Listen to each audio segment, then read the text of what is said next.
Bienvenue dans Ah et j'ai mal, le podcast pour comprendre la douleur chronique autrement. Si tu es là, c'est peut-être que la douleur fait partie de ta vie. Peut-être depuis longtemps, peut-être plus récemment, mais dans tous les cas, elle prend de la place. Une place que tu n'as pas choisie, une place qui te fatigue, qui t'inquiète et parfois qui t'isole. Moi aussi je connais ça, la douleur qui s'installe, qui change, qui revient et qu'on ne comprend pas toujours. Ce que je partage ici, c'est un mélange de vécu, de recherche, de rencontres et surtout d'un chemin que j'ai parcouru moi-même. Et dans ce chemin, j'ai aussi commencé à m'appuyer sur ce que je fais dans mon travail. Je travaille dans le domaine de la qualité et l'amélioration continue. Concrètement, ça veut dire observer ce qui ne fonctionne pas, chercher à comprendre pourquoi, sans juger et ajuster petit à petit. Très vite, je n'ai plus envie de subir sans comprendre. Alors j'ai cherché, j'ai testé, j'ai appris.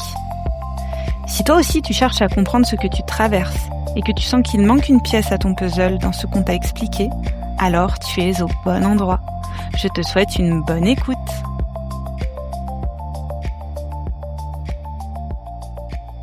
Si je lance ce podcast aujourd'hui, ce n'est pas par hasard. Et j'ai envie de t'expliquer pourquoi. Moi aussi, la douleur m'a accompagnée et m'accompagne encore, à différents moments, à différentes intensités. Je ne fais pas partie du monde médical. Et ce podcast ne remplace évidemment pas un suivi médical ou thérapeutique. Je travaille dans le domaine de la qualité et de l'amélioration continue. Et naturellement, j'ai fini par appliquer cette logique à ma santé et à la douleur. Comme beaucoup de personnes, j'ai longtemps eu une vision très limitée de la douleur. Une vision qu'on nous apprend dès notre plus jeune âge. Une vision très ancrée dans notre société, où la douleur est perçue comme un signal de danger, forcément lié à quelque chose de cassé, de visible, de mesurable, de grave, quelque chose qu'il faut faire taire, éviter, contrôler, presque comme une condamnation finalement. Mais avec le temps, j'ai commencé à comprendre autrement. La douleur est bien réelle, mais son origine n'est pas toujours celle que l'on pense. Et parfois, cette origine peut évoluer au fil du temps. Notre cerveau, notre corps, notre système nerveux peuvent produire de la douleur alors même qu'il n'y a pas ou plus de lésions actives. Et je vais te dire quelque chose qui peut te sembler contre-intuitif. La douleur peut parfois être vue comme un cadeau. Un cadeau très mal emballé, mais un cadeau quand même. Et franchement, j'aurais jamais pensé dire ça un jour. Parce qu'au fond, la douleur est souvent un message, un signal, une tentative de protection du système nerveux. Et dans ce podcast, je ne vais certainement pas te dire que tout est dans ta tête. Parce que la douleur que tu ressens, elle est réelle. Mais je vais essayer de t'aider à comprendre pourquoi elle est là, pourquoi elle peut persister, et surtout, comment changer progressivement la relation que tu entretiens avec elle. On va parler de douleurs neuroplastiques, de système nerveux, de ce lien entre le corps et l'esprit qu'on comprend encore si mal.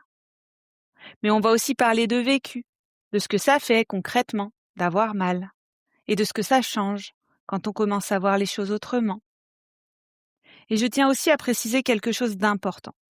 Dans certains épisodes, je prendrai des exemples liés à ma propre expérience. Pas pour étaler ma vie. Pas parce que je pense détenir une vérité universelle. Et certainement pas parce que mon parcours serait le bon modèle. Mais simplement parce que je crois que parfois, les expériences concrètes permettent d'illustrer certaines choses de manière plus vivante, plus humaine et plus incarnée. Et aussi parce que quand on traverse certaines difficultés, on peut vite avoir l'impression d'être seul.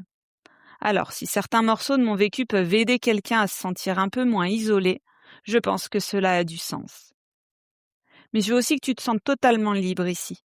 Libre de prendre ce qui résonne pour toi et de laisser ce qui ne te parle pas. Je ne détiens pas la vérité.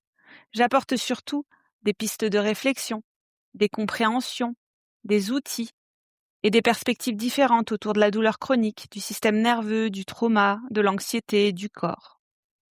Et j'essaierai toujours de le faire avec de l'ouverture, de la nuance et de la curiosité. Parce que les êtres humains sont complexes et que ce qui aide une personne ne sera pas forcément adapté à une autre. Tu remarqueras aussi que dans ce podcast, j'utiliserai souvent le « tu ». Pas par familiarité forcée, mais parce que le vous me paraît parfois un peu trop distant, trop général, presque impersonnel. Et comme les sujets qu'on va aborder ici touchent souvent quelque chose de très intime, le tu me semble beaucoup plus doux, plus rassurant et plus sécurisant aussi. Comme une conversation, pas comme un exposé. Ce podcast s'adresse à toi, si tu souffres et que tu te sens un peu perdu, mais aussi à toi, si tu accompagnes des personnes en souffrance et que tu sens qu'il manque parfois des pièces à ton puzzle. Mon objectif ici est simple. Je souhaite t'apporter des clés de compréhension. Je souhaite te partager des outils concrets. Et par-dessus tout, j'ai envie de te redonner de l'espoir. Parce que non, la douleur n'est pas toujours ce que l'on croit. Et parfois, comprendre, c'est déjà commencer à aller mieux. Alors bienvenue dans « Aïe, j'ai mal » en t'ouvrant à d'autres façons de voir la douleur chronique.